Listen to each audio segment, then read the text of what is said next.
Welcome back to the Free Zone Frontier podcast. This is Stephen Krein with my good friend Dan Sullivan. Hi, Dan. Steve, one of my great pleasures.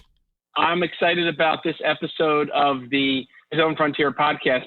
But before we jump in, for those who might either be joining on this episode, not having heard the context on previous ones, can you describe what a free zone frontiering entrepreneur is? And then we'll use that to kind of kick off a conversation about how to do it. Yeah, well, Free Zone Frontier is actually an activity where entrepreneurs with experience and they have cash flow confidence can enter into collaborative activities, collaborative creativity and payoffs and results, and do that completely amazingly free of competition. In other words, entrepreneurs would enter into a competition-free zone and could continually expand that for the rest of their careers. But the big thing is collaborative and competition-free are the two key indicators of whether you're actually in a free zone frontier. If you were to pick one of the greatest free zone frontiering entrepreneurs and companies of the last 20 years, what would be some of the companies and names you'd kind of think of first?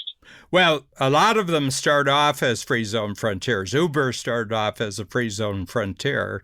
Airbnb started as a free zone frontier. Then they got really, really complicated because they got a lot of headwind from who they were disrupting. But I would say the purest free zone frontier that has maintained the quality of being a free zone frontier has been Apple. I would say Apple has been the best. And I think it had to do with the basic mindset of Steve Jobs, who was all for the customer. His whole thing was about the customer experience. It wasn't about the engineers who were geeking in the back rooms. His whole thing is, what's the customer experience about? And one aspect of his care about the customers is that their private information using Apple networks was their information, and he wasn't going to sell it. So my feeling is that's becoming a big thing, and he had it right from the beginning. And for the most part, Apple, I think, has been a really great citizen, where some of the other tech companies have been bad boys on this particular issue. Yeah. They're going to be appearing in front of Congress, some of the other bad boys, but Apple will not be appearing in front of Congress over this issue. Yeah.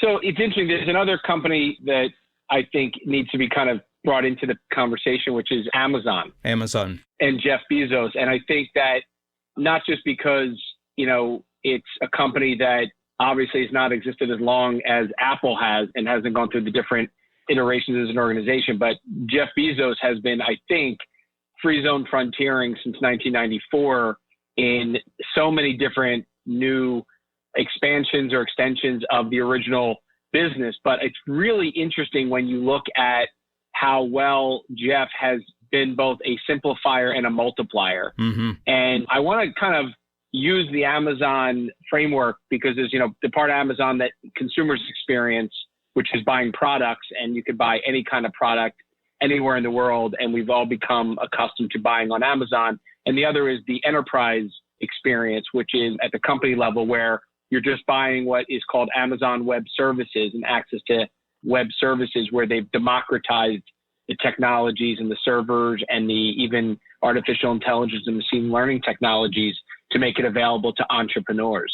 So what's your take on Jeff Bezos as a free zone frontiering entrepreneur? I mean, I'm more aware of Apple because I've really tracked it from the beginning, and I'm not an online shopper, so I don't have the actual experience. Yeah. Other people shop for me online, but I actually don't do the online. But I have had the experience of something that was needed today, and it was delivered tomorrow morning, and I found that really, really quite extraordinary. The other thing is that he's created more new kinds of businesses as a result of his platform. He's gotten rid of a lot of mediocre businesses, and that's where the pain is. But he's actually created some really quite extraordinarily new businesses that just see Amazon as their platform for doing business. Yeah. And we know some of them personally. I mean, we've had people who've just mastered Amazon as a capability. They don't see it as a competitor. They see it as a capability. Yeah. So one of the things that, and I'll kind of dig in, I have a little bit more exposure to both sides of Amazon, both, whether it's Kindle or Amazon Fresh Shopping for groceries, or even on the Amazon Web Services side where our company and companies in our portfolio leverage their technology. But what's really fascinating is how Jeff runs the business off of a very simplifying tool. It's a version of the impact filter, and it's been written about by past employees of the company. It's kind of never been articulated from Jeff per se, but it's definitely been articulated as a format to innovate within Amazon or collaborate with Amazon. And their version of the impact filter is called a PR FAQ. PR for press release and FAQ for frequently asked questions. What's fascinating about the PR FAQ, and I think in our world at Strategic Coach, it's the impact filter equivalent. It is distilling down whether you're presenting to Jeff a new idea for an expansion of the product, or he is presenting a new idea or an expansion of the business. You need to put it into a 6-page document. Mm-hmm. No matter how big you're thinking, no matter how crazy it is, it needs to be distilled down to a 6-page document.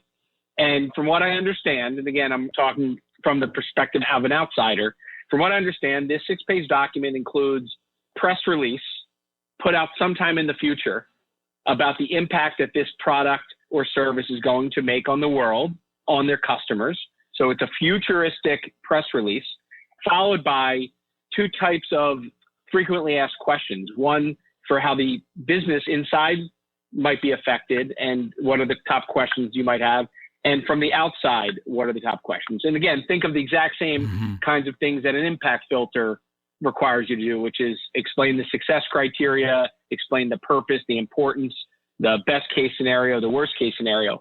But what I think is really interesting is that Jeff, as big as the company is as wealthy as he is, as big as that organization is, not just with employees, but revenues and profits, et cetera, that they continue to distill everything down to a 6-page document to force a developer, to force a product lead, to force an entrepreneur, a division head, and even Jeff himself into this framework to simplify everything down so that those who you need to collaborate with can understand it.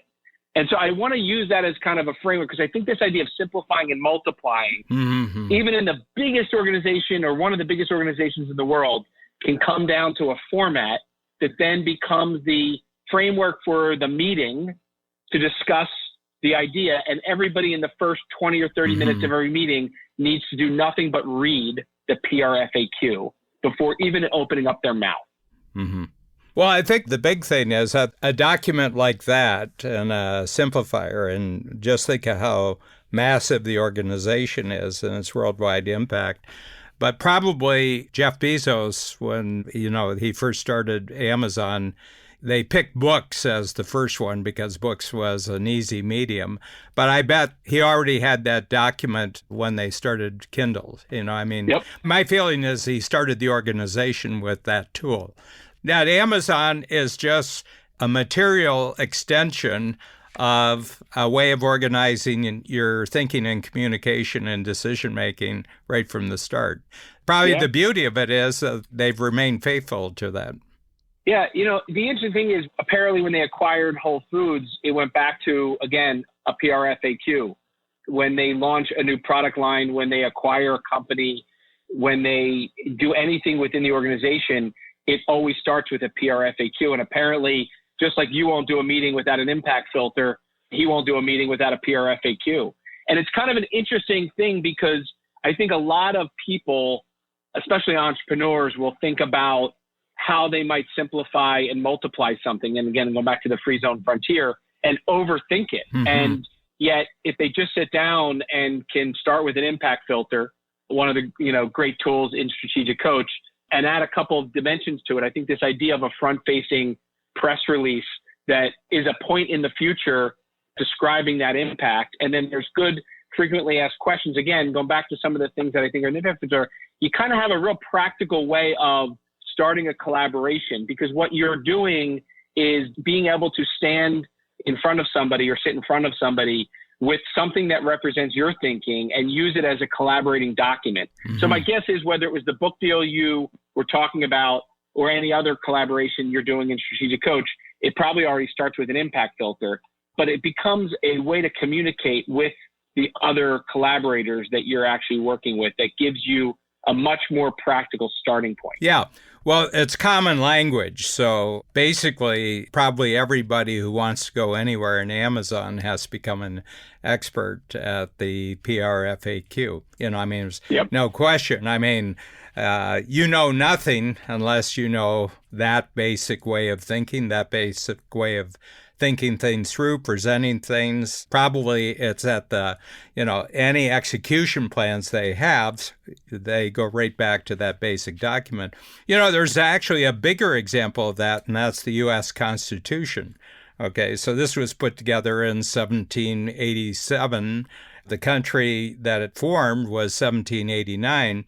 And if you do typewritten pages, you take the Constitution, right now it's 27 typewritten pages, which isn't very long.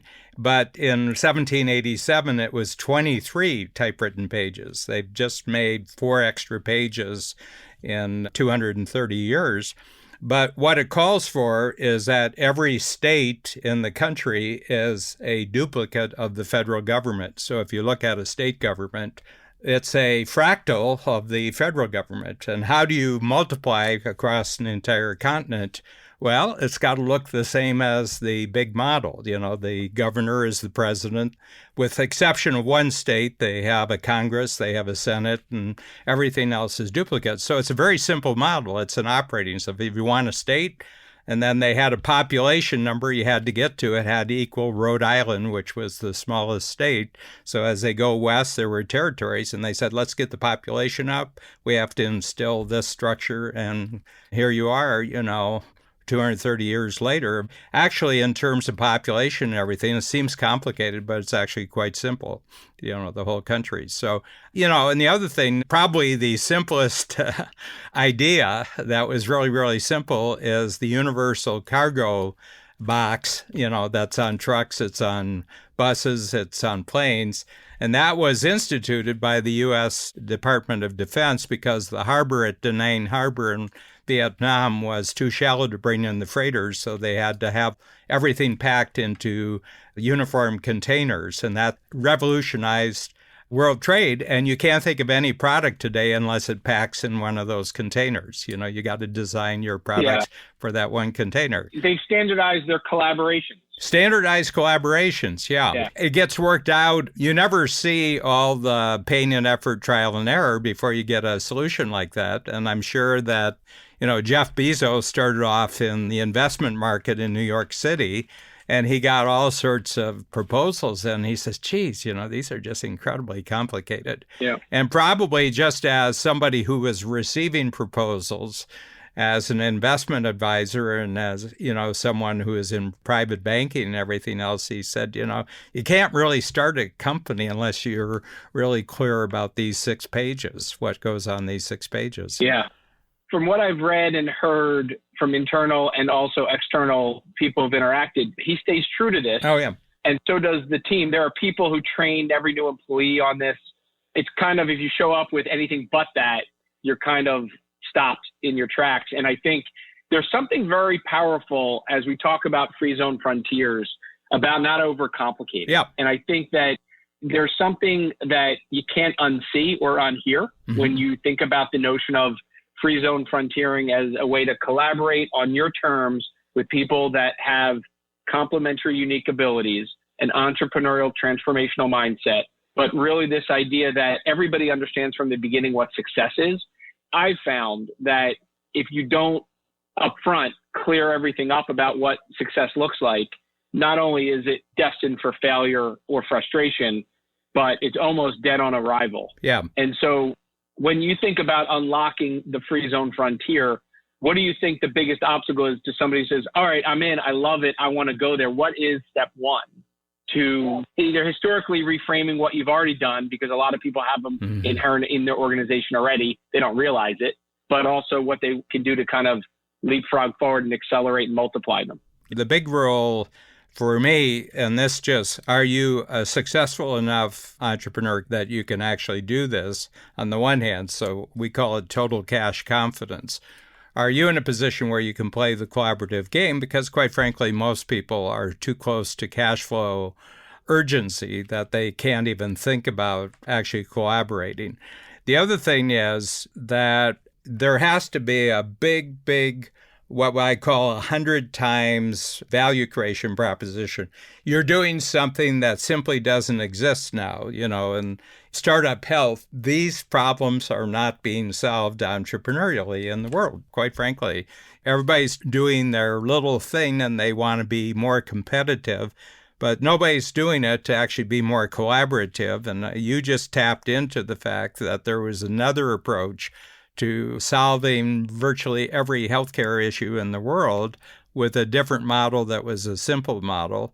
And it had to be global, and it had to be simply tapping into the passion that individual entrepreneurs would have, and then giving them enormous guidance and giving them enormous support to grow as companies so that their solution could actually get into the world. So we'll provide the funding, we'll provide the coaching. We want a part of your action just as our payment along the way for what you're doing.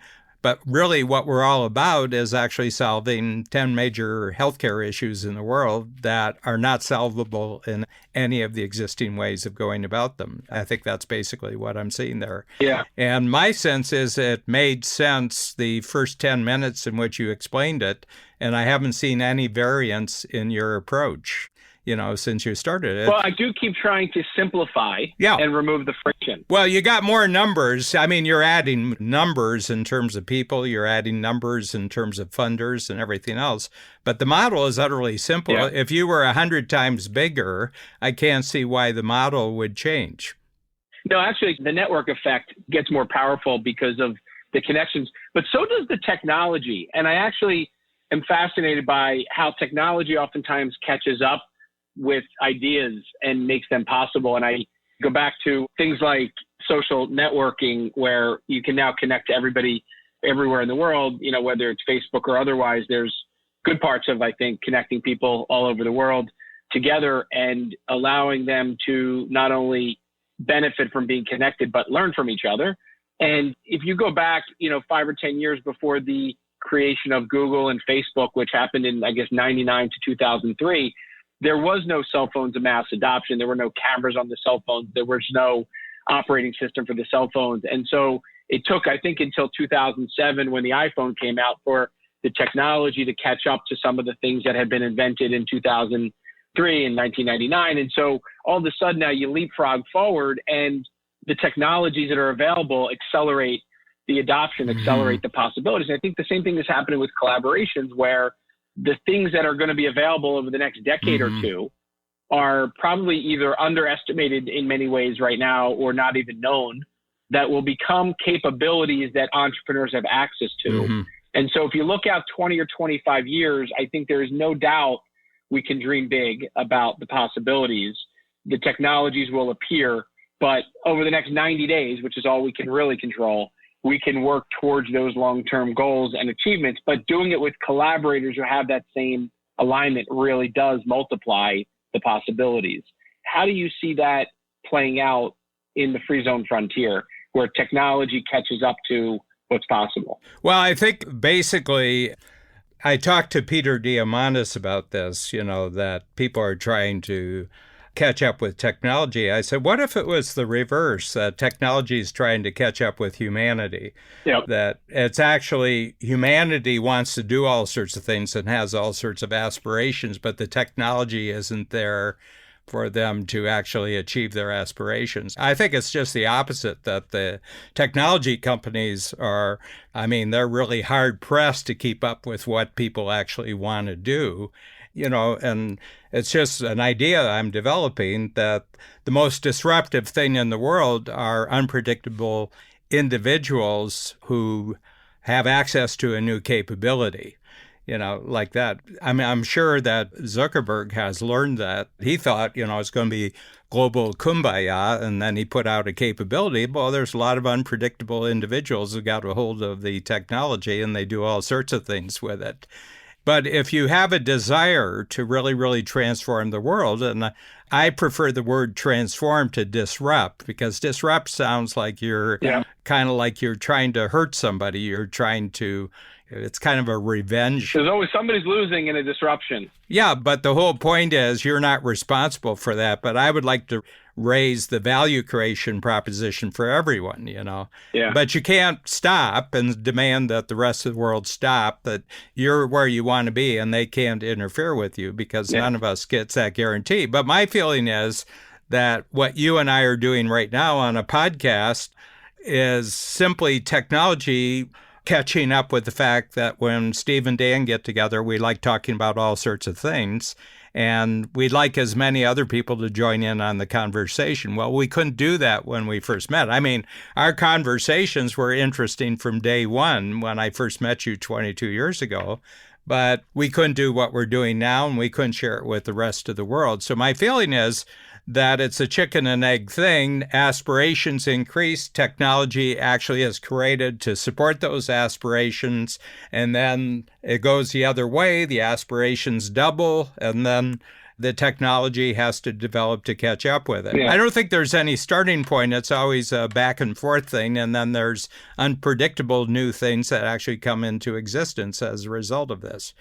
Yeah, I mean, I think trying to get rid of any limited thinking you have about the technology not being available is an interesting concept. I think many episodes ago, I talked about the Steven Spielberg documentary on HBO and how even going back to his first movies, Jaws, all the way through to his most recent movies, he has no idea how he's going to get the effects to happen that he's looking for, whether it was a mechanical shark to come out of the water and appear realistic, or any of the other movies. He has pushed the boundaries of ideas and let the technology arrive as a result of what he's pushing for. Yeah. And so a lot of the breakthroughs in Star Wars and other movies have done the same thing. They've upped the capabilities of the technologies by aspiring to do more. And as entrepreneurs, I think, every day in the same way, because even in connecting a global army of entrepreneurs together, there was no artificial intelligence and machine learning to kind of harvest the relationships among an entrepreneurial community. And yet today there is. And, when I look at the network effect of an entrepreneur connecting into startup health today with 500 entrepreneurs, 300 companies in 24 countries, their ability to connect in and get access to a multiplier network today versus 3 years ago or 5 years ago or 7 years ago is so much greater, and it's only getting better by the day as we plug in more people to it with the technology overlay to harvest these relationships. And so it's always amazing to me to think about the 5 or 10 or 15 or 20 years out, not even knowing how it's all going to get done, but knowing we are going to go after that. Finding collaborators to think the same way, I think, is one of the most important activities that an entrepreneur can undertake. Yeah, I mean, there's no question about it. My feeling is that entrepreneurs, by their very nature, are more open to this than the general population, simply because of the aspirations are bigger, and they're willing to think longer in terms of what the payoff is.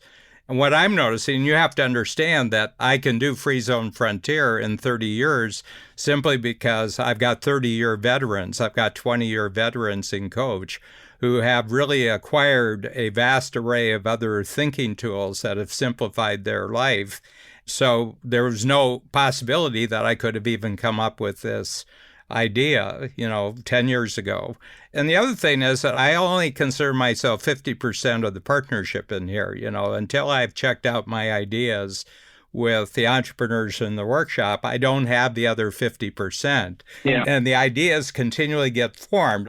I mean, I've got good conceptual skills, I've got good packaging skills, I've got good coaching skills, but I can only get to the 50% line with the most exciting idea. Then I have to put it out there and see what happens to the idea when actual users and testers and also very innovative people actually do with it. And I'm very, very open that I don't fall in love with a new idea that I come up with until the users fall in love with it.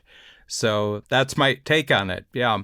So the whole thing is that you have to get your life really simple as an entrepreneur, both professionally and personally, to do this. You can't have a lot of complexity in other areas of your life and play a simple game as an entrepreneur because the complications will catch up with you. So we really push for people having great personal lives, that they have a lot of personal time, that they're taking great care of themselves physically. They're surrounded by positive, enthusiastic people in their life because otherwise you're going to get held back. And energy drained. What's your biggest insight from today's episode, Dan, as we wrap up? Well, the thing is that you've really asked me a lot of questions. I just introduced this concept of simplifier and multiplier, and my feeling is that you need both to constantly grow. And the whole question is that you personally, today, are you a simplifier or today are you a multiplier? My sense is that entrepreneurs, by definition, have to develop both skills as they go along.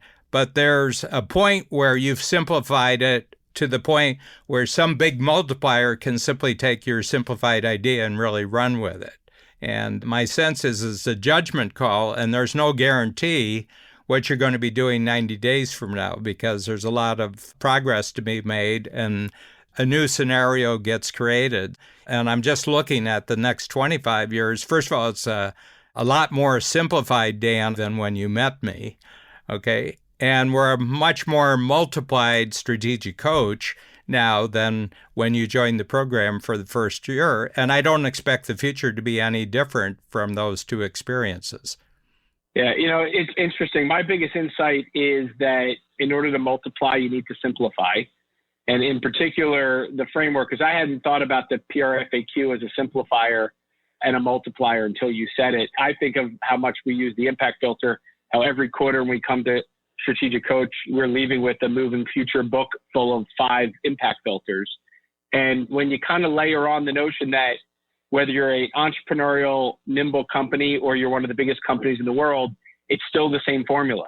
Mm-hmm. And it's probably one of the reasons why Amazon continues to succeed. Both at the size that they are, they still think like they call it, day one or day zero, where they're still a startup. And this idea that you need to keep it simple in order to keep multiplying is a radically simple statement in a very significant way. The key, I think, to free zone frontiering without getting overwhelmed by the potential complexity. And so giving everybody a first step at an impact filter to get on the same page with your collaborators, I think is just a very practical first step. But I just love the idea of that simplify and multiply framework. Yeah. I think it's a daily conversation because anywhere you run into complexity, it means that you've expanded your previous simplification as far as you can go. Yep. And you said, probably we've hit the ceiling with this. So the next stage is not to figure out new ways to multiply what we've already achieved. Let's go back and simplify again. And that'll introduce a new dimension of multiplying that we don't have right now. Yep. Excellent. Dan, always enjoy the conversation and look forward to the next episode. Thank you very much, Steve.